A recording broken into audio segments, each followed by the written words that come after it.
Hello, everyone. It's Thursday on Your View. Welcome to the show. I am Mariah Afolabi Brown, as always. I have the ladies. Hello, Ike. Hello, good morning. I like the orange and bright color. Oh, I didn't notice the brows. The lashes, you mean? Eyelids. The eyelids. Shine. Shine. Yeah. You're telling her to be doing it every time, Ike. No, she's the one who I never told her to do it. Anyway, how you She's the doing? one I never, unless they use yellow on me. Yeah. And I say, please, please, please, I don't like yellow eyeshadow. Okay. Any other thing, I let them carry go. I like the nice bright color. You look really nice. Thank you. As usual. I don't, I love colors, all colors. Yeah, I know. You look nice and bright. Plus black, I like black too. Good to have you. Anything, any gist? No gist, you're only in celebration mode. Yeah. How's Everything. October now? That's next month. Oh, wow, that's so true. Yep, that's Jeez. next month. Any major highlights? Not yet. Same old But, guys coming? Oh, yes, we have for our school symposium. Yes. We have Chinwe Amanda. No. Chimamanda. Adichie. Okay. Adichie, yes. Oh, that's I was nice. trying to remember that. We have Akala from London. We have Sefi Atta is the moderator. And Bobby Wine from Uganda. Yeah. So we're making it That's an nice. all-African type thing. You know. That's nice. I love Chimamanda, and I would love to hear from her. She just agreed to come 2 days ago. Oh, happy. fantastic. Yes, that's good. Yeah. That's fantastic. I'm looking forward to that. How are you doing, That's for the Obiajulu? symposium. I need sleep. Yes, I'm tired. She spent I'm 5 hours in exhausted from the inside. From where- In fact, from- my head inside is touching. From where to where? From I went to Apapa Jesus. and I got lost because the Google map was obviously misleading us. According to my daughter, this is a Nigerian Google map. She's sounding the Nigerian way. She does not know the road. She's misleading us. For Jesus 5 Christ. hours in Apapa, I was going round and round and round. The roads are bad. The traffic is terrible. Trucks packed on the way, 2 lanes. So they just leave a tiny space for cars to squeeze in through. And then so many bikes I've never seen in my life. In fact, if you live there, there's no need to have a car. Just go on bikes, honestly. But, I'm sure that trip was important. it was important, Yeah, that's what but we it like. was hectic. Used to be so like a the clean area. Ikoyi of Apapa. Yeah. Are you Yeah. serious? Ikoyi, it was like Ikoyi. It's Yes. just Very amazing touch area. There's some really old money there. Serious old money. what they have let it become. How you doing, Mariam? I'm doing fine. The hair. Oh, you love my hair, don't you? Really? I'm like, this is my Naomi Campbell, whatever. Look. I know. I'm looking at YK. YK is looking at me. I have to sit down here because YK has threatened me that anytime she sees me with a wig on the show, she will take it off. So I'm sitting here protecting myself. How you doing? I'm fine. Recently, we lost someone from my old school, secondary school, to cancer. And this is the second person within a year, that we're losing to cancer. And it's just so scary. These are young girls. People are young. Yeah, exactly. So these are young girls. And I'm wondering what we need to do better. If it has to do with our nutrition, we need to take our lifestyle decisions. We need to make better lifestyle decisions because sometimes it's not just about medicines and being, especially when you come from a country like Nigeria, where it's not as if you have medical, facilities, access to those things. So we need to be careful with what we eat and how we live our lives. You know all the generators that we use, The all fumes, these things, yeah. all these things. We had them, these foreigners come when my brother was doing the video of Bang Bang Bang, and the Oyinbo man that came, he refused to stay. Wow. He said the atmosphere was too, because when you look up, you don't see the sky blue. Yeah. It's No. all pollution. Yeah.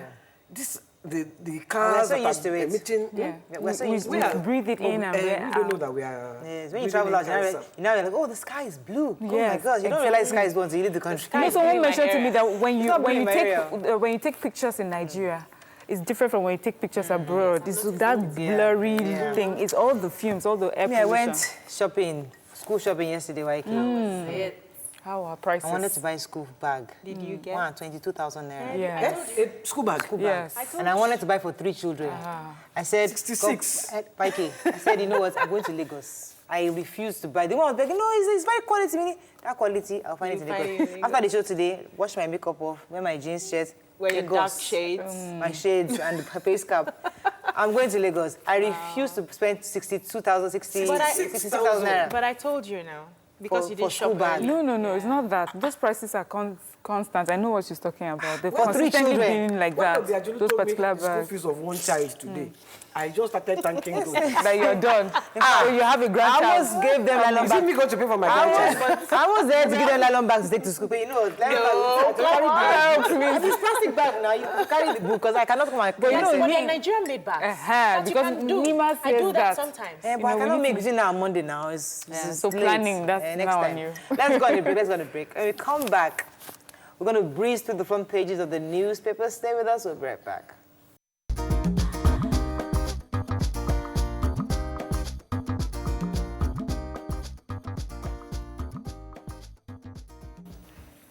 Thanks for staying with us.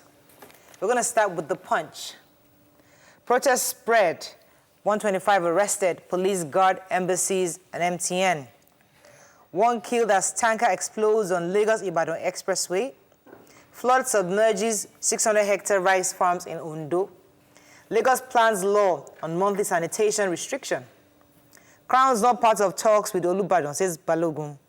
Faction kicks as MC Oluomo emerges NURTW chair. Joburg no longer safe for Nigerians. Attackers are well organized, says present Nigerian reunion in South Africa. Lagos electrician, pregnant wife, 3 children, guest found dead. NDDC abandons headquarters projects and pays 300 million naira annual rent. Gas project originally my idea, not PI and ID, says Danjuma. And court ordered Okorocha's family assets for future, says EFCC. Right, the human interest stories, Lagos-Ibadan Expressway, who has that story? I even wanted to talk about the Ondo, because this one had the banned importation of rice. The Ondo, the Fadama, floods of Fadama rice. Yeah, the floods, 600 hectares of rice, submerged 600 hectares of rice farms. And they're appealing to the state and federal governments to please come to their aid. There's nothing they can do to help them, you know, Get out of it. Get out of it. They claim they took loans. Yeah, for that. they all took loans from banks, and they said they're in a state of mourning. I can imagine. 373 of them pulled resources together, took loans from banks, and at least one person has at least an hectare in that land. So I think I know that they'll help them out because, I mean, the federal government is really, really involved in agriculture, so I'm sure they'll get to get We hope so. some kind of help. I didn't even know it was still raining. It's raining in different parts. Let's take the tanker for yes. Yes, so this happened in Ibafo area, the Lagos-Ibadan Expressway. So It's closed. Yes, the tanker was conveying fuel, fell into a ditch, and then they had to get another tanker to take out some of those products from the tanker. When it exploded, 1 person was killed and about 4 of them injured, including the firefighter who was amongst them. So I just... really sad. There were actually 2 tankers. Yes. One had been filled. That one carrying the diesel had been filled and was ready to go. When this one, they were still transferring it. yes. But the thing happened at 5:15. That's what annoyed me in the story. 5:15 a.m. The tanker fell 4:40. And it fell at 5:15 a.m. Okay. This thing was 4:40. The thing happened. So all those hours. 4:40 p.m. in the PM. evening. Oh, okay. Wow. Let's move on to the Vanguard. Attacks. We're drawing red line against South Africa, says federal government. Tragedy. Man, pregnant wife, 3 children, relative die in Lagos after jollof rice meal. 81% of Nigerians don't pay taxes, NESG tells government. Controversy over NNPC subsidiary Duke Oil operations in London.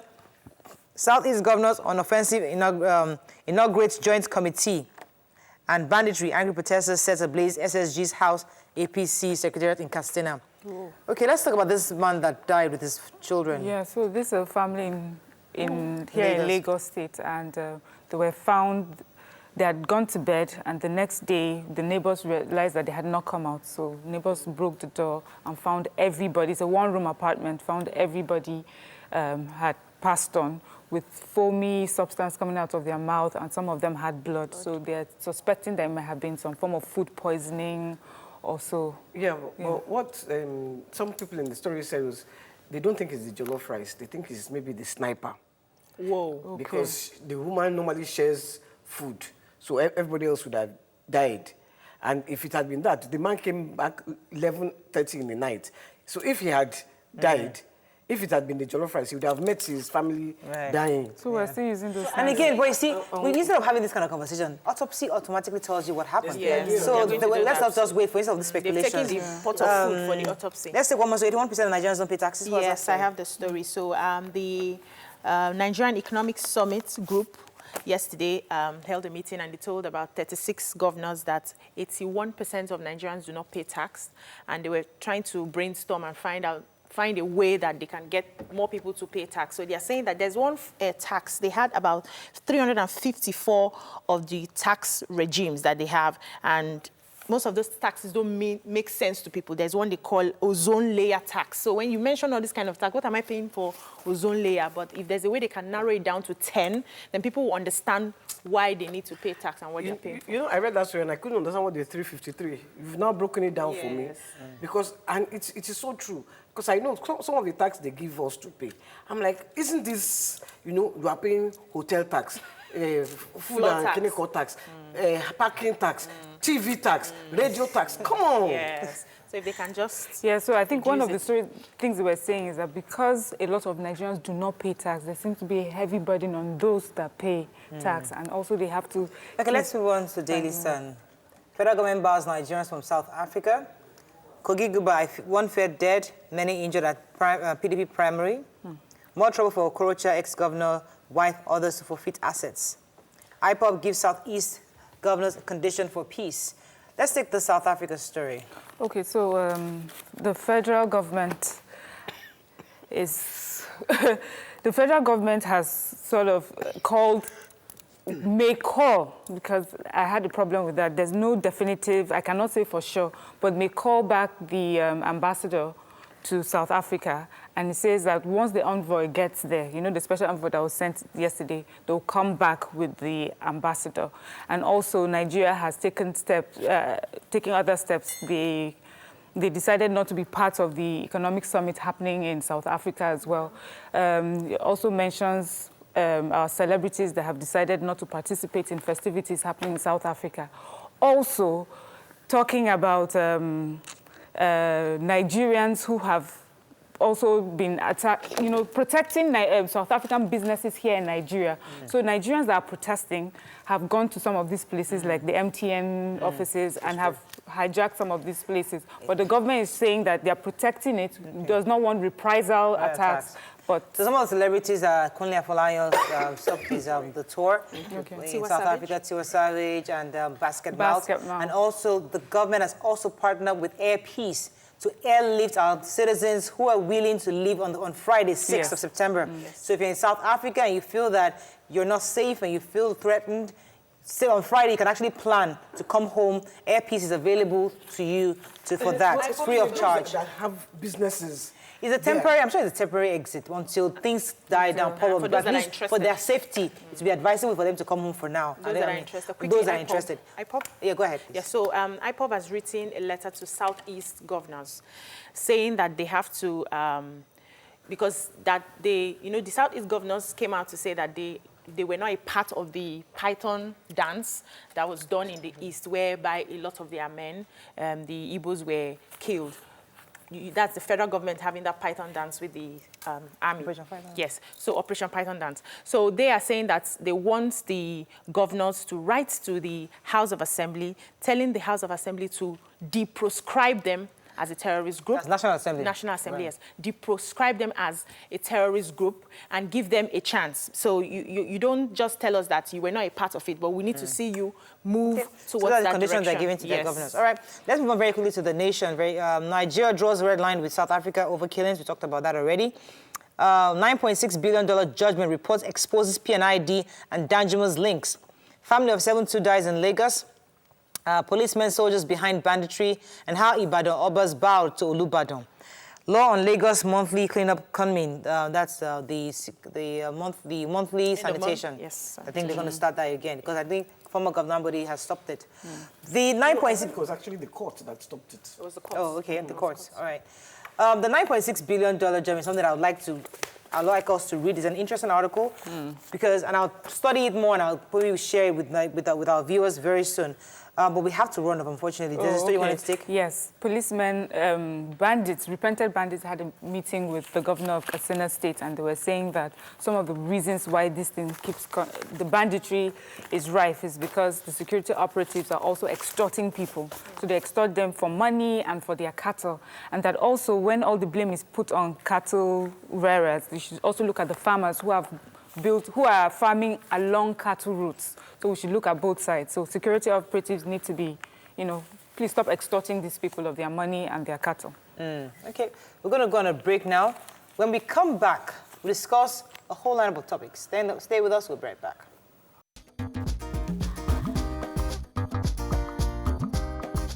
Stay tuned. Your View will be right back.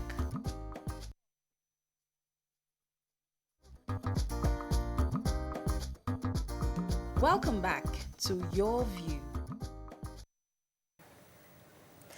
Thanks for staying with us. So we actually wanted to speak to someone from a Nigerian consulate from South Africa on what's going on there, and just to get an insight to what Nigerians are going through and how they're planning to keep themselves safe. But unfortunately, he just told us that he couldn't join us on the show. So hopefully at some point, maybe today or tomorrow, we can get him on the phone.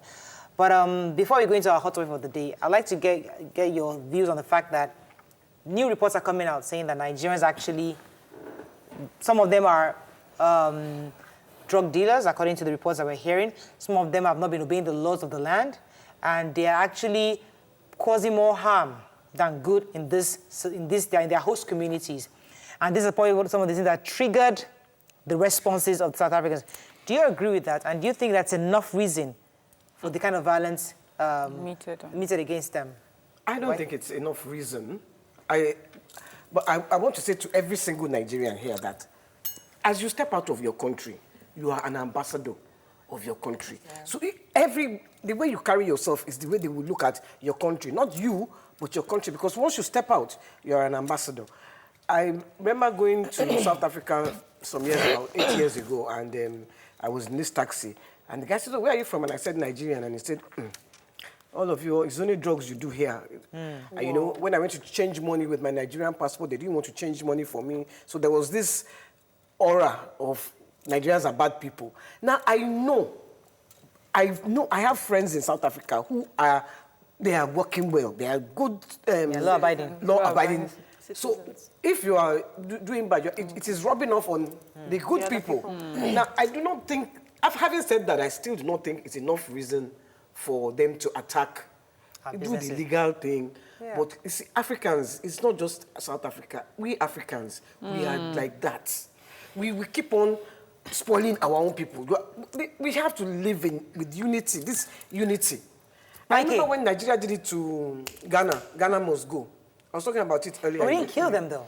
We didn't kill them, but the way we disgraced them that time. Send them away. That's the thing. And because we felt that Ghanaians were overrunning our businesses, and the president at the time came and then walked all of them out. They were carrying their bags with the Ghana. That's how Ghana must go came out. You know? Oh, okay, talking about the fact that Nigerians commit crimes and all that, we've seen other countries where Nigerians commit crimes, and we see the law take its course, where they actually deport them home, or they actually arrest them. I mean, they recently gave us a list of 77 Nigerians that are under investigation. Yeah. So why can't they allow the law to run its course in South Africa? I had a conversation I have two brothers who live in Pretoria. They've been there for years now. One is schooling and the other one is working. So I called him and I was asking, I said, what exactly is the problem since you stay here? And he said that the thing is the South African government is tired of the drugs that these foreign nationals and not just Nigerians are involved in. That they have a lot of them Tanzanians. He mentioned a lot of other countries that they are doing these drugs and they are selling these drugs to their little children. And that's why they are fighting. And some of them as well, even South Africans, are involved in this business of drugs. So what I see here is more like a failed system of government on their part. Because instead of them to do what is necessary to handle the crime in their city, they're just pushing the blames to the foreign nationals. What about the South Africans amongst them who are dealing in the drugs as well? So I think they need to step up. It's just a way of, sorry, Mura, it's just a way of Africans not being united. That's all I see. That's how I see it. And it pains me. How can black people will be beaten and killing. I can imagine if Shola was alive right now. That is so disheartening. But let me come to you, Mariam, your thoughts, because celebrities have said, because people blame me that celebrities are not saying anything. But now they've started taking action. See what Savage is saying. What are your thoughts on people saying, okay, somehow we're now getting all patriotic. We are supporting our people in Nigeria, in South Africa. We are taking action here because one of our own is being harassed in South Africa. What are your thoughts? Do you think it's a good thing for the celebrities to happen this, or should we just leave the government to handle this? Oh, no. I think it's a fantastic thing that the celebrities are adding their voice to this. You know, I mentioned that they have influence, whether we like it or not. So, and we know how music, especially for the musicians, we know how far-reaching our music is right now, and we know how much people listen to them. So it's important, yes. So it's very important that they're adding their voice to this. But, you know, there are different ways to do it. Some of them are preaching love, and which is, you know, we're all Africans, we should love each other, you know. And then some of them are really upset about it. So they're using some words. I wish they didn't do that, because really they should be more like a unifying voice. What we're going through is black on black hate, which makes it so sad, you know, because I watched some of the videos, and a British national was interviewing some of the South Africans, and they were talking about they don't want blacks here, the foreign black nationals here. We don't want foreigners here. Then she said, but I'm British, I'm a foreigner. Do you want to kill me as well? Because they showed the sort of things that they use to kill foreign nationals that are black. She said, would you kill me as well? They were like, no, no, no. I just felt so embarrassed. I'm like, oh, because she's white, you know? But the thing is, South Africa, I think I'm trying to understand, South Africa has been through repression for many years. And I think that they don't know themselves. They don't have confidence in themselves. Everything, like there's a national, sorry to say, what do you call self-esteem issue? So because of where they are coming from, this is how they think that they can handle what they can handle. So I think it's now left for the rest of Africa to help our brothers in South Africa see that there are better ways of handling issues like this. Let's talk about our country's response, because initially we felt that our government was slow, but in the last 24 hours, we've seen government... It has taken them... This thing has been happening for 2 years. Don't let me go there. Listen, it has been happening for 2 years. Yes. Now, it has taken the hoodlums to attack the embassies, the businesses, for the government to now stand up and say, oh, yes. We have responded. We have responded. Look, I saw the South African president when they were in Japan, and they were asking him, because the affair was happening when they went to Japan 2 weeks ago, and they said, this xenophobia in your country, the man was very nonchalant. So, we are looking into it. It's why can't? And he was talking this high, he was talking very slow. Very sad. And I was thinking, look at this man. Look at this man. They are telling you they are killing Africans in your country. You are an African man, and you're saying we are looking into it. You don't have the right to be so quiet and so lackadaisical about it. His body language wasn't right. But why can't? Okay, yes, I agree with you. And one more thing, please, let me say. You see, our own governments too. Why are your people all over the place? Make your country all right so that we will not go anywhere. Okay, we make our money here. Okay, we agree with that. We stop traveling. We stay right. We stay here. But that's and make Nigeria great. That is right, but somewhat besides the point. The point is that our people are there. So I'd like also to talk about our government's response. I mean, the last 24 hours, they've sent for the High Commission to be returned to Nigeria. Their envoy that they're saying, everybody just come back home first. And they're sending a plane to lift our people out of that place. And they're also withdrawing from the World Economic Conference. And they're also trying other stringent measures alongside their other African counterparts who are also saying that they're also not attending the World Economic Conference. So these are responses. Do you feel proud that this is being done, or do you feel that they can still do more? I feel proud that they've started doing something, and I feel more can be done. Now, let's not forget that this is a territorial issue. So you don't just barge into another person's territory. There's what they call diplomacy. So even if they have a right to do whatever they want to do in their country, so what you do is to appeal, like we've been doing for a while now, appeal, and then the matter gets to this extent, you now have to either help to get your people out and take up more stringent measures. So it's not something that you just forcefully invade their territory. So what are you talking about invading? Help us to do a lot of things. But let me take this call. Good morning, are you there? Good morning. Thanks for calling from Oshogbo. Go ahead, please. Okay. I'm a first-time caller. Welcome to the show. Thank you. Please, I think concerning the issue of that, I think it's a wake-up call to those, in position of authorities in Nigeria. Because I think they cannot be governing those that they don't like. We should value life in this country. Because the way you treat yourself, the way you portray yourself, will definitely be, the response of the people from outside. See, if they are treating us outside, though we know how we have been treated in Nigeria. So treating us outside, might not even mean anything to those at the, the position of authority in this country. But I want them to know that whatever the response we get from outside is as a result of how we treat ourselves. The way we are portraying ourselves. Thank you, Olawale, for your views. Thank you very much for your views. May I add before she jumps in, there was a point I forgot, that I'm sure that when Nigeria started liaising with the South Africans, the embassy, and I'm sure they must have heard reports that your people are involved in drugs. So it's not just because we don't like your people. These are some of the things that they are doing. And now they have those who are law-abiding citizens in that land that have not been touched. I have people in Cape Town, people in Pretoria. They are not attacked. They are going about their normal businesses. So you don't just expect a country to just jump in from hearsay. They must have been doing, I believe Nigeria must have been doing their investigations. So they're trying to take care of the whole thing. Then finally, the areas where it's happening in South Africa are the rural areas, very rural areas. Most of them, very rural areas. Most of them hardly speak English. Most of them do not understand what it is to, have other people work with you. So they are still upset. So based on your own findings, you're saying that Nigerians living in the cities are safe? Yes. Okay, well, that's my findings. Yes. Okay, well, it's a city. like I said, we keep getting more reports, and, and as the days go by, we continue to hear from people from South Africa. We'd like to get some calls from them. And as I said, we wanted to get somebody, a diplomat from that, to talk to us about it. Let me let Mariam jump in here. Yes, so Obiajulu said that the government cannot just jump into another country, and we're not planning to jump into another country. And then you said maybe we should have appealed to them. When it comes to loss of life, there's no appealing. You take a firm stance, simple and short, and you should have done that from the beginning. If you had done that from the beginning, it wouldn't have degenerated to what it is right now. So that is not even a diplomatic move when it comes to loss of lives. If we're talking of crime, I mean, people know that when they go to Thailand, they are gone if they traffic drugs. Saudi Arabia. I mean, exactly. So you know. But they still carry it, though. Yeah, they carry it. And when they carry it, when they list their names, after all, FBI gave us a list of criminals recently. Were we not happy that they were caught? 23 were they not Nigerians?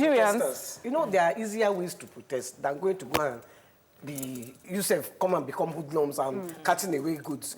Because a lot of those businesses are run by Nigerians as well. So it's affecting our own people, not just is the name brand that is South African. The people inside are Nigerian. If you want to do it and you want it to affect them, you see, you people that are using their SIM card like this, that their SIM card. They went just remove it. Don't say that. Don't say that on TV. They are national television. Do we have go and port? It's everywhere. They've been porting the Nigerian ones now. The Nigerian ones. Let me tell you. I can't hear anybody again. Okay, I wouldn't like you to recommend that for our viewers on TV. We can recommend it behind closed doors, but not on TV. So please, unfortunately, as I said, this is a serious matter. It's still brewing. We're still monitoring what our government is doing concerning it, and we hope Nigerians can come. If you Nigerians to feel safer, come home tomorrow. The airpiece is available for you, and our heart goes out to those who have lost their lives and even families who have lost their businesses worth millions. Our hearts really go, and I pray that these gets solved pretty soon. Let's go on a break. When we come back, it's Thursday. We have lots of other gists to talk about. Stay with us. We'll be right back.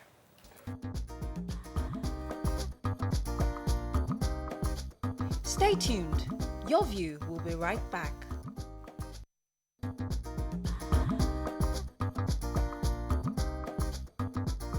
Welcome back to Your View.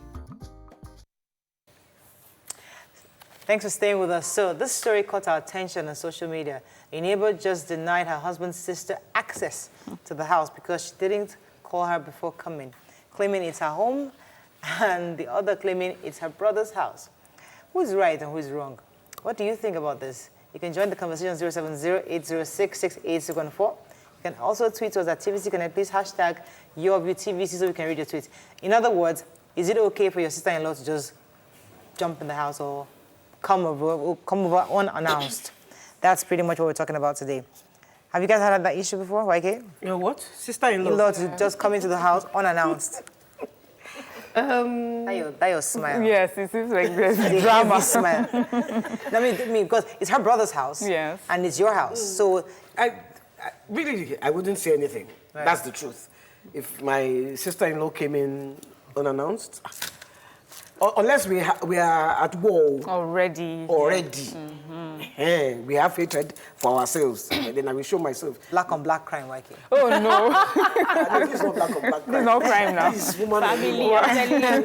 woman on woman crime. Right. You know, my question first was, is the wife, is she an Oyinbo wife, you know? Because we know that in Nigeria, we open our doors to family. I mean, family usually do not call, they just come in. And then they stay as long as they want. You can't even ask them. It's even rude for you to ask your in-law, please, when are you leaving? Like, I just got into a house and she asked when I was leaving. But I think it's important to call ahead. You know, because sometimes it may not be convenient. Some people are struggling to feed themselves and then you come in. And most times, the way Africans do it, when we come in, we don't come in to help. We come in to further eat. You know, there are some people, when they come in, they'll come in with, you know, and maybe do shopping or do something to just help or pay some bills. But you come and face already a struggling family. I think her position was a bit harsh, except if they had already existing issues. But to just say to her... Okay. My rule is, if you come to my house without calling me, I won't even open the gates. Yes. Yes. And I told my tenants, please, if you're going out, go with your key. If you are leaving somebody inside, please make sure you have the person's number so that when you come, you can call the person to come and open the gate. If you are hitting at my gate and I'm not expecting anybody, I don't stand up. I won't open the gates. And So somebody cannot come from the village and come and say, I just want to come from the village. No, you would have told me you were coming. If I don't tell you, I want to surprise, I'm in the area. And somebody says, that's Obiajulu's house. Yeah, but you call me on the phone. That's Obiajulu's house. I'll come and knock. You will call me on the phone. Obiajulu, I'm in the area. Are you around? Obiajulu, let me play this scenario. If the sister-in-law now calls the spouse, so she didn't call you because she's not really close to you, but she calls the spouse and the spouse forgets to tell you. The spouse is on his own. You can't forget that kind of information with me. You have to tell me, so person is coming, get ready for her. I need to mentally prepare myself that I'm hosting a guest. So the way I was raised, that's the way I was. In fact, growing up, I used to hear my father ask any of my aunties that come to visit, when are you leaving? As you're landing. So I grew up with that. Immediately you're dropping your bag. Even if he doesn't ask you directly, he will send me. Go and ask Auntie so when she's leaving. Because he needs to calculate in his head how long you are staying. If he needs to find, maybe you don't know if you have eaten that day. If he needs to find money, don't just make the house comfortable for you. He needs to have that in his head. Even me as his daughter, if I go to the village to visit him, as I'm landing, when are you leaving? Are you people eating now? Okay. When are you people leaving? He wants to know. Yes, so I've been wired like that. And so when I got into marriage, we had a discussion that nobody would just up and come and start living. You will have to tell us. We prepare. I'm a very homely person, and I love to host. So you won't take that away from me. But you don't badge into me just like that. And you're a sister-in-law. Maybe I've had issues with you, or whether I've had issues with you or not. You can't just come and I open the door, I see, Auntie. So what would you do? Would you send her back at that point? Yeah, would you send her back? At that point? No, she will sit in a certain corner first. Then I'll call my husband. Nobody told me anybody's coming to stay. So I think I can. Very close to. The person knows me, so the person will call me. I can relate to what you're saying because I grew up. I mean, my brothers left Nigeria before I was practically born. I knew I was 2 years old, so I grew up alone in the house. So I'm that myself, my space kind of person. I don't like the idea of just too many people in my space. I just like to be me, my mom, my husband, that kind of thing. But my husband is a family man. He likes if we go to the house, everybody is there. Everybody just come.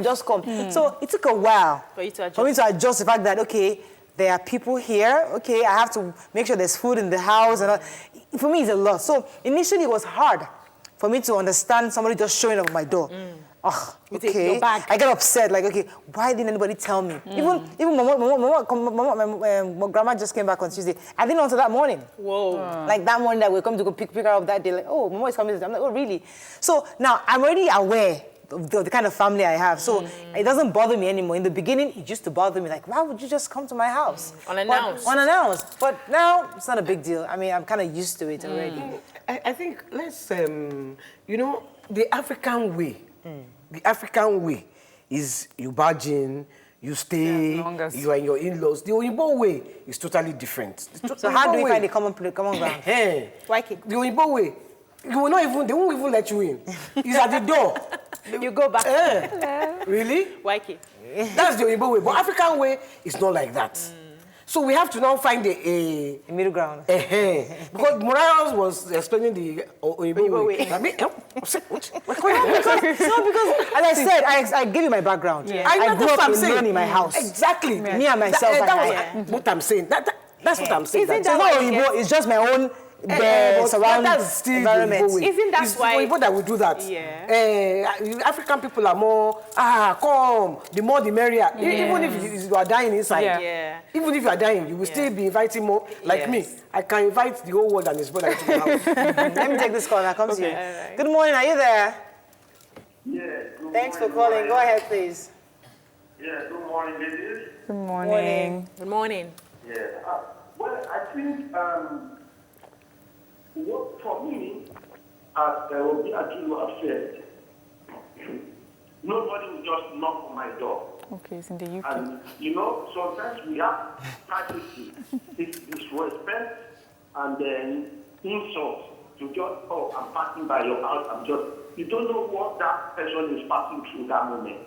You don't know what they are doing that moment. You don't know whether they don't want to receive any visit at that moment. Okay. For me, I can't knock on people's door.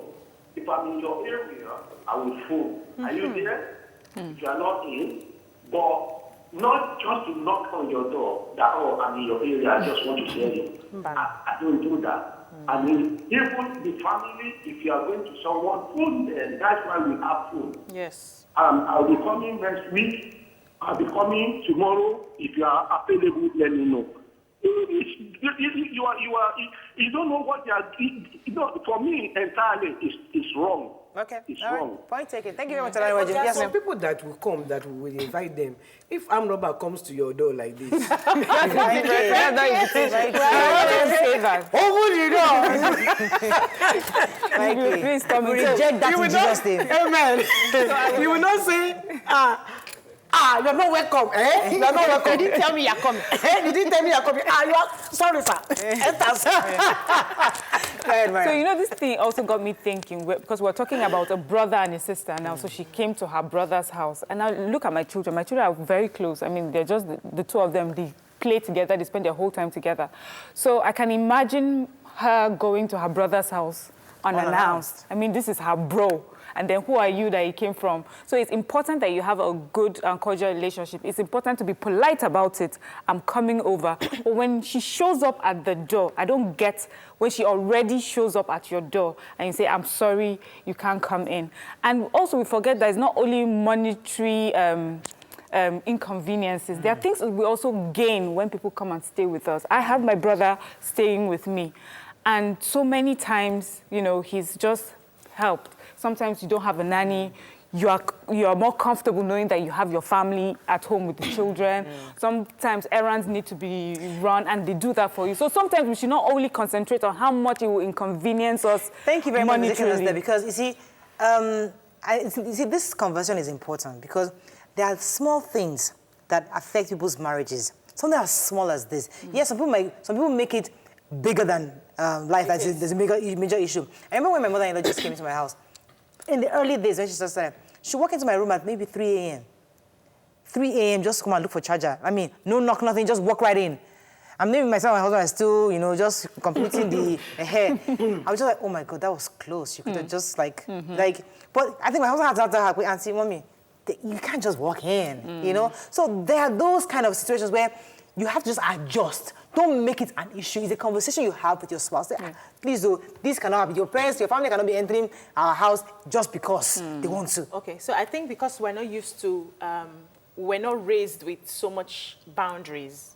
The African person is a family person, naturally. So I can just, you know, see my siblings, I get into their handbags, I search, I'm not taking permission for anything. I search for anything I want, I enter their wardrobe, I pick their clothes, and does not mean that when you now do it to somebody else, the person may not take offense. So it's all about boundaries. My kids are very, in fact, my son is going to weep on Sunday now for like 2 days because his sister is leaving. Now, they are very close. But the other day they were eating, everybody had their plates of boiled peanuts. They were eating, and then he came, poured his peanut on the other person's, the sister's plate, and said, let's eat together. And that one was offended. You didn't tell me before, but I want us to eat together. But you didn't tell me before doing that. So we need to teach people how to have boundaries. Boundaries, fantastic. Let me take this call. Good morning, are you there? Yeah, good morning. Thanks for calling. Go ahead, please. Please, I want to contribute to the first issue. It's your view that it counts, sir. Go ahead, please. There are some Nigerians that go overseas and spoil the name of Nigeria. And we need to reorientate people that are traveling. That is my point on that. There are some set of people in Nigeria that does it. I know what I'm talking about. Concerning this issue, we are in Africa. The man that called from UK the other time said the emergency can call for it. Or if the wife's sister, who she allowed the sister, you see, emergency can call for it. It's good we inform the people we are going to their house. But we can, if at all it is emergency, we can quickly say, okay, my sister is here, let me quickly rush to. We should not, because he didn't inform me, I will bounce in, I will not allow him to. Thank you very much for the show. Thank you. She said something, boundaries. Now, how do you have boundaries with a sibling? It's your sibling, you grew up together. How? That's what I just explained now. You have to. But if your daughter finally gets married to somebody, the brother, how can he define boundaries? Yes, my own personal experience. Yes. How we stay. This is my house, my brother's house, and then where he stays is in front. His house is his children and his partner, and I never ever go in there.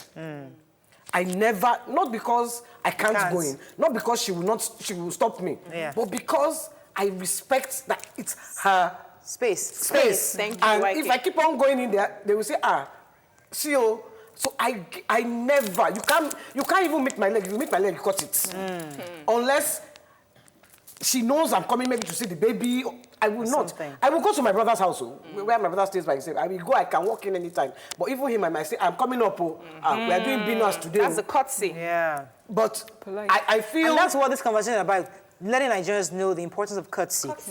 Respecting boundaries. Yes, nobody's saying that we want to stop you and your sibling from coming together, but respect the fact that they are now with somebody else, and she also needs her own space. Even if I'm not with somebody else. Even if I'm not with somebody else. Because you don't know what... you don't know what I'm going through at the moment. You don't know my state of mind at the moment. There are sometimes things that are happening to you and you want to just be alone. Now, it's good. Africans, we know how to welcome people. We know how to have relationships, and everybody's. I used to beg my sister-in-law to carry her brother, my brother-in-law. That's my husband's younger brother, who are very close. You would think he's my brother. They come to my house and they stay for months. I love that, you know. But you don't just without letting me know, because I may not be in that space to receive you at that time. I should have a right to know when to receive you. So, Mariah, you're saying this conversation is about boundaries, and I think it's not only about boundaries. It's also a conversation about what to do when you find yourself in an uncomfortable situation. Do you make, yes, you need to be able to tolerate people. Do you now make it such an issue that it breaks all forms of relationship with the person? Or do you find a way to handle it at that time and then have a conversation about it? You know, I don't usually like when people come to my house unannounced, this and this is what I'm going through, because you also forget that the person that is coming to you unannounced may have issues. And the first person is like, I just need to talk to my sister-in-law, I need to talk to my brother, and then you break all communications because of the way you receive the person. That is talking about tolerance. Yeah. So we must always ensure that we are tolerating our family and loved When I'm going ones. to England, I don't stay with my daughter. Oh, you I'm don't? going to help You didn't her. stay in the house that time? I just spent the last 2 weeks with her, but the 2.5 months I was paying, I rented an apartment and I was going there, every day. I was going there every day because they are a newly married couple. I mean, not new anymore, but I don't want to be the in-law that is always imagining. In fact, England, their houses are very there. When they're having Yeah, like listening to my guitar. The walls are so thin. Yes. You know, the walls are thin. I don't want to hear that kind of thing. So I would wake up early in the morning, 5 o'clock. I would be in their house. I would pick up the baby. I would not even stay there with the baby. I would take the baby to my own house. When I know she's coming back from work, really? I would, That's nice. you know, So you're out of their space. I'm out of their space. So the husband, I believe, respected me for that. You know, because I wasn't in their space. And I don't believe in it. I don't... Even though my own mother is in America, living in my brother's house with his wife. It's okay. It's okay, but I mean, she gave them ample notice that she was coming. I mean, when my mom comes over too, she has almost the same ideas as you, and there's something she's always saying in house, like, you know, in-laws are not meant to be in each. It will bring about disrespect. So, you know, she would not go into my room. Even when I say, she'd be like, are you sure? She'd be so uncomfortable. Like, are you sure I should be doing this? I'm like, please come in. I had that too. Don't come into my room. But trust me. Do you know? And now that I know that, listen, coming into your room is not a big deal for some people. No problem. The more the merrier. But in the beginning, I'm like, don't come into my room. So my in-laws don't know that you're not that there's a room for you. Everybody's so they can badge in when we're there with them. They badge in when I'm just like trying to cover and everything. You too. I have that too. Yes. Why that should know? He doesn't believe. If he comes to my house to visit and a door is locked, you say, why are you people always locking your door? And I'm wondering. I'm trying to get dressed. Can you please excuse me? They don't understand that. They don't get that. They're just like, hey. So they need to know. In fact, my mother-in-law, they're like, Joe, let me shaking your phone. And I'm there like, oh, mommy, I'm trying to get dressed. Joe, can your phone? You I'm going to make sure they catch me inside. Or if I catch to embarrass them. When you catch me 2 times. What's that? What's Delito? It's a legal term. If Nima was here, she'll be able to. In the action, you catch me in the action. When she catches me inside the action, once, twice, she won't 3 times. She will knock. On that note, we're going to break. When we come back, we'll discuss something else. Stay with us. Oh, God.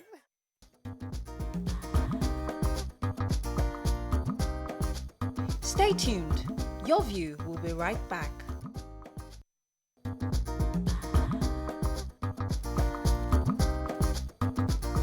Welcome back to Your View. Thanks for staying with us. So it's Thursday, and we just surfing online, and we saw another information that caught our attention. Twitter recently, a Twitter user said that 2-children policy should be on the table for this poverty crisis to be addressed. Do you agree? I don't think I should be on this table because I have 4 children. But can I laugh? Is that a major solution? Is that a major solution to eradicate poverty in our country? Did the policy work for China? I know there's some countries that did it for a period. Do you think it's something we should implement? What are your thoughts on this 2-children policy? Waiki, you have 1 child. You have missed that policy. I'm a 1 child. Jesus. You can still have this. Okay, you can still have 1 more child. What? You see, somebody said they were praying for me to have another child. And I said, are you swearing for me that I will have a child that will be younger than my grandchild? Which kind of cause is that? Men do it all the time, please. Men have grandchildren that are younger than their That's men. I'm a woman. or children. Men don't have... It's a big grandchild, somebody to play with. Yeah, exactly. Companion. His mother will have another one. I believe it would help because you have I've compared... Calm down now. I've compared rich people and poor people. And I know that because of the nature of their work They may not want to have more than one. Most of them have one, two. I'm not talking about those that have several wives, though. The normal rich guy doing business with one wife, they don't have so much children, so many children, because probably because of the work they do, they understand that it takes more than just finances to take care of children. You need to be emotionally available for those kids. And then we end up having a lot of kids who are not emotionally connected to their parents. Now, I know that the poor, when you come to that poor area, they see the intimacy as probably their sports, because that's the only sports they can afford.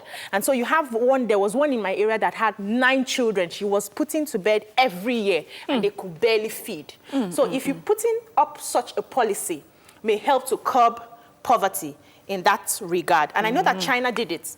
They started with a one-child policy in 1979, but then they decided in 1980 to extend it to a 2-children policy, because sometimes the parents may just have a girl and they want to give you an opportunity if you want to have a boy. So it was 2-children policy, which they ran for about 37 years. And it worked. They were able to save, according to statistics, over 500 million births that would have occurred, which helped their population. But that was not all they did. That's where the fear is. We'll come back to what else. Let's pause for a second. We know you don't read the thing. I wanted to finish. Let somebody come back to I'll come back to Go ahead, Mariam. Okay, so it's a fancy idea. I love it on paper. But when we're talking about using it here in Nigeria, I mean, please. We're already talking about, I mean, it was in the reports the other day that in Lagos State, the Center for Excellence has hundreds of thousands of Nigerian births undocumented. So which policy, how are you going to execute this particular policy? How is it different? Should we do it? That's why I said no, we cannot say should we do it if the doing is going to be impossible. Then what are we talking about? If we cannot even implement it. The thing, as I said, it's a nice idea. If our problem was just population alone, the cause of our problem, the root of our problem is not population, it's corruption. If we can handle corruption, where people are stealing the nation's resources and making them their personal resources, that is where we have problems. Then, if we are able to use our resources appropriately, people will have education, people will have proper health facilities, all these things will be open to us, and the rate of poverty will reduce. If we're talking of just population, population is a major issue, though. I mean, yeah, but that's not the cause of our poverty. We're talking about Nigeria. It is a major issue. This is not the cause. Let me take this call. From Tuni. Tuni, are you there? Yes, I'm here. Go ahead, please. Yes. Good morning. Good morning. Yeah, I'm calling from Hoopik. I'm a first-time caller. It's been quite serious to get you guys. Yeah, about the first topic you discussed today. The South African topic. What I noticed about South African race. Are you? Hello? Yeah, we're listening. Go ahead. What did you say? Yeah, what I noticed about South Africa is that most of these people are very lazy. They're extremely lazy people. Oh. They don't want to work, and yet they want to offices and where Nigerians go there and they are ready to do any kind of work just to make ends meet. You know, they know what they've left at home, but South Africans don't want to do that. And they see the Nigerians that are ready to also do this and that as taking their jobs. That is about that. Secondly, about the in-law thing. I used to like everything you say. What you said today, I'm offended. Oh, sorry. Yeah, we're Africans now. And you should remember that these young ladies that are not married, you have lots of fans out there, and they listen to whatever you say. Thank you very much, Tunde. The show is about your views. It's important that we all agree to disagree. So different views must always come up on this table. If we all agree on the same way, we can't change the country. Everybody must have different views, and we must see that view and respect it. That's what the show is about. Now, going back to story. Yeah. Okay. China. Story. Please, where did I end? So you're talking about the China, the statistics, 500 million. So they were able to cut that. And they also, it wasn't just about them putting up a policy. They made sure that they implemented it, and they showed the how. So they enforced contraceptives, and they enforced the other one, that's you remove where I was it. going to go. Okay, and it was stringent that parents and adults who don't adhere to it were punished, and those who did were rewarded. So, but I don't think that we have such a system, like Miriam said, to enforce it here. Naturally, an African woman likes babies. You see somebody carrying a baby. I have 3 now. I see somebody carrying, oh, I'm feeling like, should I try one more? Should I try one more? So we are used to having so many children. And going back to our culture, it was because our parents needed more wives, the men needed more wives so that they can do the farmland. So I don't think it's something that may work here, but if we actually look into it, it will help our population and poverty. You know why it would not work here, and I would not even advocate for it the way it was done in China. Okay, because yes, you talked about the benefits of that policy, but there were also many things that were wrong with it. So what happened in China is that they had a very large population. After a while of the most aged population, there were not a lot of young people. So that brought about its own problems as well. Then you had a situation where, because the Chinese culture also sort of preferred boys over girls, so you had more males than girls. So this is something that they are now trying to address with a 2-child policy. I do not think, and then they had issues of forced sterilization, you know, forcing people to get abortions, forcing men to, you know, to that point. So we do not need to, I mean, we should not do that. I really still believe that our problem is, once you do not spend the money that is not meant for you, most of our issues will be solved. Let me take this call. Good morning, are you there? Yes, I am. Thanks for calling. Go ahead, please. Good morning. This is Oluwarati. See, I'm going to start from the first topic. The first topic... It's your view, let it count. Please, you see, our country needs to be put in a better position, and we need to shape ourselves. Unfortunately, every individual is at fault. We base everything we have in our country on education. If you are not properly educated, you can't do this. Even the skilled labor, we are not putting them into proper use. Unfortunately, I was opportune to be in the vehicle with someone, and the person was saying rubbish, gibberish, feeling that it's only the government that is responsible for you educating yourself or making yourself skilled in one occupation or the other. Let us look into that direction. Let every parent make sure that aside from your education, you are skilled on something. That if your education does not work, you can do something else. So when you go out there, if you don't get your qualification does not get you a job, you can do something that is legal. Okay. And it will work for you. On the second topic, we are in Africa though, but you know, we have this thing that because it's Africa, we should do things the way we like. The way our in-laws like, we must do it. If you have no issues with your in-laws, if your in-laws understand you that when they come, you don't have money to cook, they can give you their own money to cook for them. No problem about that. But how many in-laws in Nigeria understand that? How many in-laws in Nigeria understand that fact?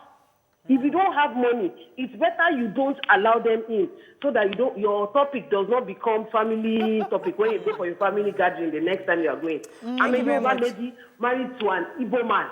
You understand what I'm saying. My sister understands my Yoruba family, you understand. When my Igbo family understands that I don't have money to cater for them.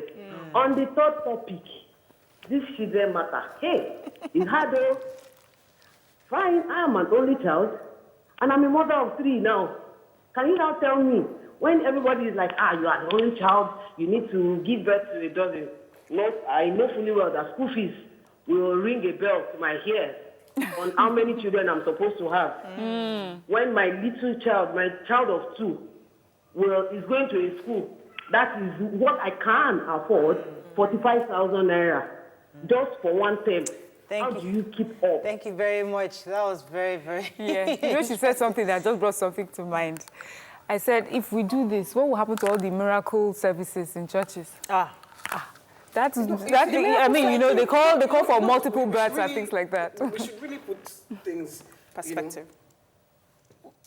I think the government, and I'm not trying to criticize government here, I'm just trying to say, I think the government should take you know, my uncle, when he was health minister, he used to educate the people.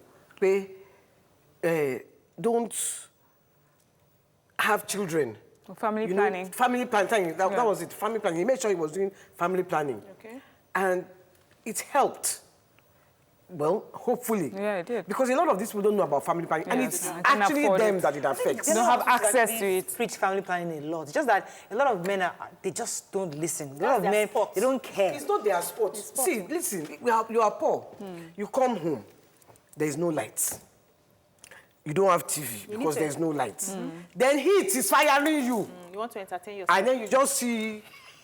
Mama Sikira will just tie wrapper. You want to entertain yourself. How do you do it in heat? Mama Sikira tie wrapper. Say, Mama Sikira, please come now. My mother used to have a driver that had They don't know about family planning. 13 children. He had twins twice, and he had 13 children. And the salary then, I think was, I can't remember what his salary was, but I don't know what happened, how he was able to manage his resources to take care of 13 children. Did he have many? Did he have kids to do house helps? Because you eventually. know, yes, that's how he managed. Yes. So So I think we should find a way to help. If you know that your capacity, you don't have the capacity to handle more than 3 or handle more than 4, don't go beyond But you know, it. say something that can come off follow more. What does that mean? Because you don't be counting children for us. I'll have as many children as I choose. That's the Nigerian culture. thing now. That's So where you shouldn't be counting my children. If I want to have 5 children, 6 children, Can you please. take care of them? Yes, I think, long as I take I'm care not of sure business. now, I stand to be corrected. I think also the Catholic doctrine does not even allow for family planning. You're meant to have as many children as God has blessed you to I've have. heard that. But also, it brings to mind this conversation when they said, comes and then you even die during that blessing. it's all in the blessing. It's still in the blessing. But And then you leave the you children. die in the blessing. God is God that takes care of children. That's the story. So the thing is, you know what? We had one conversation, I think, off camera, where we were saying that the burden of family planning is being put on the woman instead of the man. It's the man that can have millions and millions of children across the world. I mean, you can go to South Africa, you have 10, go to Rwanda, have 15. Hashtag vasectomy. So, that's how So we're trying to flip it now. Instead of us being the one to take the pills, the injections, and all that, You we're take care of asking the yourself. men, go do the needful. yes. Okay, let me ask you a question. I'm your husband, and I refuse to do it, but I must do that thing. Get protection. And I refuse to have vasectomy. Protect yourself. Who is going to get pregnant? It's you. So protect yourself. Is it me or you? Who is going to carry the pikin? It's you. Is it me? It's still on us. There's no way we can take So it. it is up to you how you want to do it. Yes. If you want to have 10 children, Fantastic. go.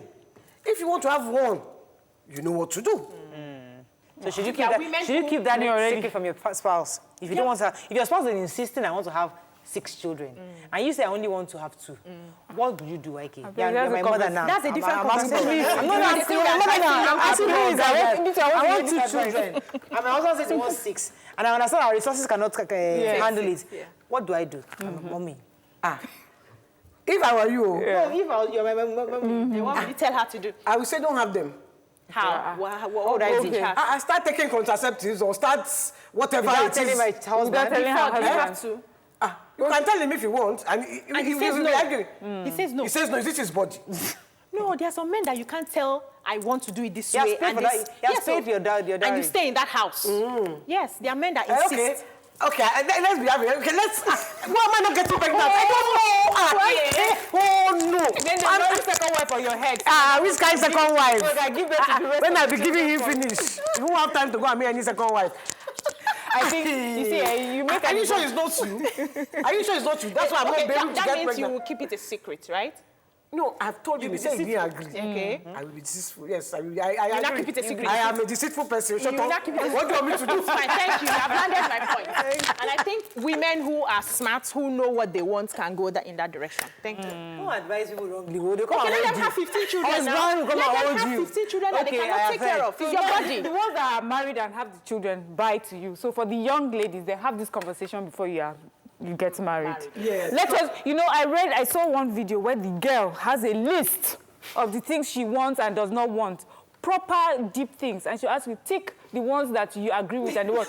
If you have more that you agree with in common, then okay, we can have, if you have less, bros, Bye-bye. bye. So maybe we should start thinking, yes, I think that you should have that conversation before you get My married. daughter and her husband, they had the conversation. Yes. He wanted, I think, 5 children or something, and because he too is an only child. So they settled for 3. Okay. So their own goal is 3. And me, I'm still advising 2. And they, no, we want 3. They're both only children. I said, what? Think about but it. 3 is good. That's the only child. Yeah. Okay. 3 is good. Yeah. Think about it, I child. had that 2 is good, though. conversation too. No, the school fees is expensive. Yeah. So me, I be advising them. They may not listen. And, well, I have large hands and large breasts to call authority. And then there's something that life decide. teaches you. So you learn from your parents, they tell you what to do. And then once you get into that life, they will find probably from paying fees, from even trying to take care of the 2 kids, and may decide, I may not need a third child. My father has... No, we have 4 children. Okay. Okay. From your mom? 2 away matches. No, 4 children from my mom. Yeah. 4 children from the other wife, second 8. wife. That's And he had 2 away matches. Yes. 10. I said it. 10. 2 I wives. said men. 2 wives. It's They fine. can have children. It's fine. They can have children. Men. Hey, when we come back, I never see we'll before. continue our conversation. Stay with us. We'll be right back.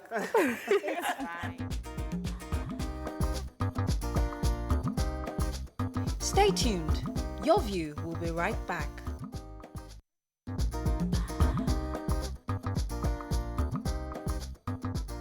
Welcome back to Your View. Thanks for staying with us. We have loads and loads of tweets. YK, please, let's I start. want to read this one from the first topic, the second topic. Ashman, he says, the wife is stupid and under spell. She don't even know she's a stranger in that house because the husband's family has been together from birth and staying before they brought her like maid as wife from wherever the husband found her. She's totally wrong. Hey, Then that was harsh. Ima Udom Jonathan's answer say, are you for real? The wife was brought from, she's a stranger and a maid. No matter how an attitude is displayed, when you disregard the person of your wife, it's the person of your wife. It says a whole lot. Exactly. You know, I think we really need to talk about that. Yes, because the whole conversation. How can somebody say that she's the stranger in her own house? But that's And the some people feeling. do see women that Today, way. there are some families that you find yourself in and they're having meetings and they exclude the wives. Yes. They exclude, we want to talk family. And you're wondering, are you not family again? You're not. You know, You it's have the your own- mentality. That brother, because my late father-in-law, he likes to have these meetings. I mean, that's like his greatest thing. When he comes home, he calls his meetings. I used to excuse myself because I just felt that it's their family. But they used to call me that, what is wrong with you? Come, sit down. I'm like, I just felt that it was a family conversation, but he used to insist that I was in that meeting with them. How the stuff he's saying, I have no idea what it is because there are things from things, but he just always expected that you're there. There's nothing I was going to say. He was very educated. Very educated, and he talks about lecturing a lot. But one thing I liked about my own in-laws is that anytime they come to my house, Jesus Christ, truckload of food, yam, They're filling the gap. oil, fish, everything you can think of, They bring along. So when you have in-laws that do that, who are you to now say they shouldn't come to your house? Are you all right? Even, but they still call you that they're coming. Don't they tell you they're coming? Or they just No. show Don't up? be asking me questions that doesn't concern you. Let's read more tweets then. Let's read more tweets. Roy also says, I feel bad when visitors come to my house unannounced. My husband loves visitors, but I feel taken for granted when this happens. He has improved in this area, but I feel adequate notice should be given. I feel communication and mutual respect will go a long way. I think you can go. Abraham. He says, instead of pills and injection, we are asking men to go do a vasectomy, yes. But some will say it's smarter to take control of what you can. That vasectomy, please, sorry, let me interrupt you. Because I advised my brother the other day. She has put him on the table. You won't go and do vasectomy. YK, your brother is on this table. Yes. Because you know he has plenty of children. Yes. How many children does Fela have, actually? Fela 7. Also, maybe he's just trying to be like his father. Because how many children? He has 7 children. Your father had more than Fela. What's wrong with you? What I'm saying is that your One brother... wife, but no children. Your mother had children, but no wife. Oh my God. My father had Only three wives. 2 wives, Two wives, two legal wives. Fela had 27. 2 concubines. It's called that way much. Anyways, your brother is on this table. Anyway, let's take more tweets. DJC says the two children policy will not work in Nigeria because the Nigerian culture will not allow it. The problem is uneducated people believing that having many children, they stand a chance of success. Let me take this call. Good morning. Are you there? Yes, good morning. Thanks for calling. Go ahead, please. My name is Bola, or not Kola. Hi, Bola. Go ahead, Bola. please. Thank you. So I actually just want to share 2 life experiences about this very topic you're speaking on. One happened to my auntie, my cousin's mom. She's a medical personnel. Now they have 3 girls and a boy. But because my uncle wanted another boy, you know, he insisted that he should have more children. But you know what she did was, being a medical person, she just went, you know, took care of herself. And every time they were having prayers for women who wanted the fruit of the womb in church, he would just, you know, face his wife directly and start staring at her like, what are you still doing in the congregation? You know, and then he will force her and then go outside, go there, pray for people. And then when she gets there, she's like, God, I don't want any more children. Then she gives for her children's name. Lord, give this, spread the children to Kemi, spread it to Laumi, like that. So just follow their names. Father, you see me as I'm standing here. I don't want.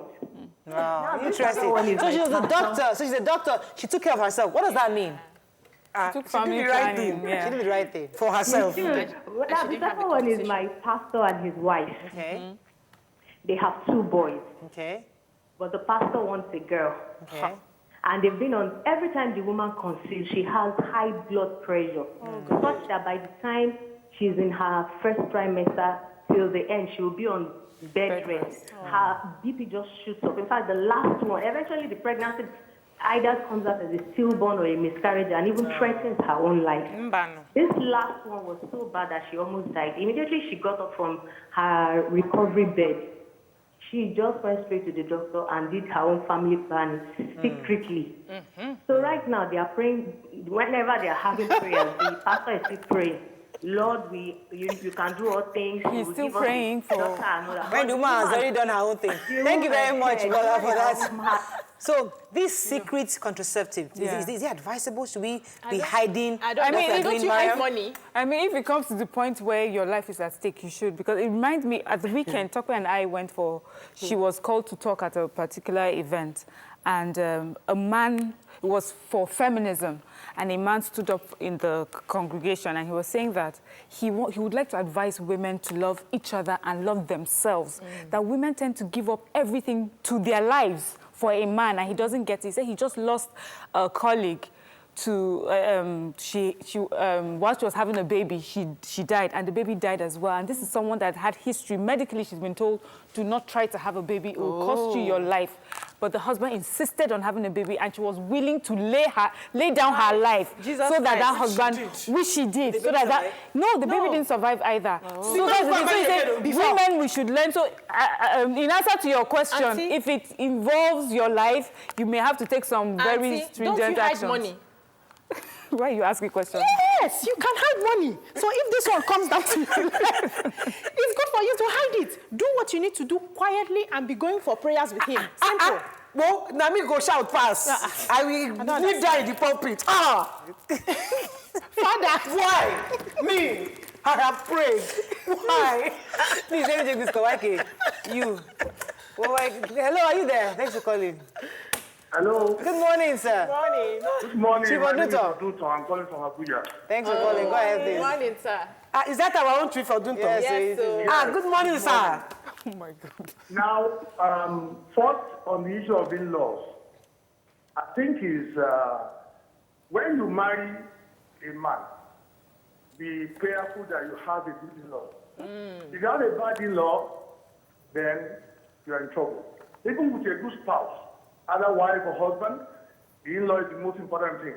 The moment they don't accept you or they are not good, you are doomed. The marriage is doomed. That's why some people are against intertribal marriages, because it's not just the guy or the lady. It is the family, the other culture, the other people.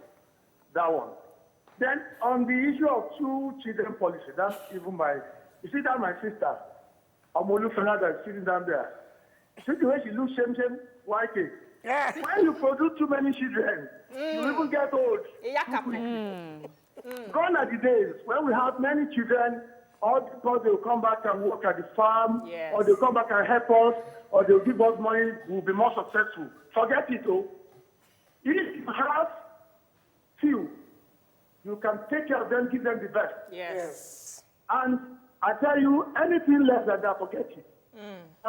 When people are talking about some cultures. I know in some places in Nigeria, if I had married from a particular area in Nigeria where they want 6, 10, 12 children, I'll just go and do the family planning secretly for myself.